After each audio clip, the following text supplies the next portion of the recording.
Buondì cari amici della Maratona Veneta, come che vedi a me so tardi stavolta perché per pareggiare, caricare su Facebook, su YouTube e su Instagram il video mi so un fettino in tardi, però la prova ancora e ora go cambiare programma e so diventa aspettare. Cosa vuol dire aspettare? Tanto confrontiamo con l'italiano, che cosita facciamo subito un poco di ragionamento. L'italiano era il veneto che s, p, e, t, a, r, spettare. Bon. Qualche d'uno dice spettare, però gli stessi dice anche contemporaneamente delle volte dice spettare. L'italiano invece, oltre ad avere la e in fondo, diciamo praticamente istituzionalizzata, e qua è la doppia, che il veneto però non è mia, e all'inizio è una vocale. Ecco, il veneto che ha la tendenza la vocale libera, che è una semia tonica, che non ha l'accento, qua il tono della parola, che non mettiamo nessun accento scritto, ma il tono della parola è qua, i verbi inare, aspettare, aspettare in italiano. Ad aspettare o expectare in latino, se pensi all'inglese expect, nel senso di aspettarsi qualcosa. Cosa vuol dire aspettare? Dicevo il veneto, il perde la vocale iniziale, di solito la o la e, quindi aspettare diventa aspettare, non so, Emilio diventa Milio, o anche a me Alessandro, si può chiamarmi Alessandro addirittura. Come che capitava anche a Manzoni, si chiamava Lisander. O Lisander. Amici lombardi, scrivimi sotto se il corretto variante se è Lisander o Lisander. Va bene, in tutti i casi, quello che volevo dirvi a me è da dove che viene questa parola qua.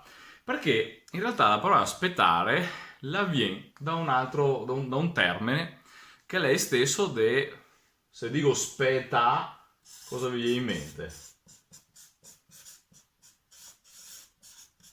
A me viene in mente subito spettacolo. Cos'è lo spettacolo? È una roba che ti metti a guardare. Perfetto. Difatti, la raiza è la se spettare, cioè guardare. Bon? E quindi donca, anzi, perché il veneto corretto se donca, non quindi, che sia italiano.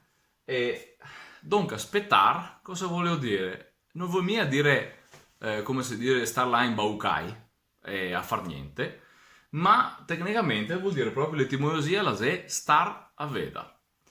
E ora, quando uno dice se devo aspettare, cosa devo fare? Le devo star a vedere cosa che sei in giro sostanzialmente.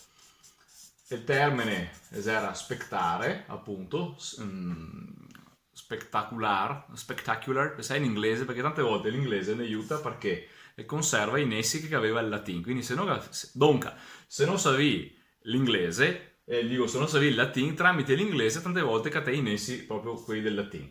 Spettare e infatti la raiza la è la stessa de specio, speculum, speculare, speculare il cielo, che vuol dire guardare, speculare il cielo tramite i speci, ma speculare vuol dire anche fare filosofia. Dunque, tutta questa raiza de spettare la ha dentro guardare, guardare e pensare, tutto quello che si lega col fatto che in il passaggio del tempo uno il guarda, ma non da imbaucà, perché l'hanno non si miedo aspettare, deciso tra via il tuo tempo, e quando che abbiamo da aspettare, approfittiamo per osservare, vedere cosa che abbiamo per attorno.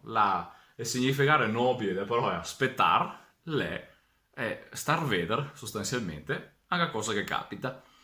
Bon, fatta la lezione che ancora, se hai già male la lezione, non so se sei una lezione, ma insomma mi diverto. E fammi sapere se così anche per vi altri. Abbiamo fatto 38, tu ci vediamo domani con una bella parola qua di perché domani è domenica. Mi raccomando, seguite Maratona Veneta che avete visto che va fuori su YouTube, su Veneto Express Channel, like se tutti quanti, per verità anche su Facebook se tutti quanti, ma su Veneto Express se fassi catare se ve ne si perso qualche dun, li cate tutti quanti dentro la playlist Maratona Veneta. Va bene? Su Instagram, dopo ne puoi seguirne sul canale Instagram appunto dell'Accademia da Buona Creanza e su Facebook sul canale mio, sulla pagina mia personale Alessandro Mussolini, docente di lingua veneta. Buon tusi, se vediamo domani. Go a finire stavolta, go a finire. Ciao ciao ciao ciao.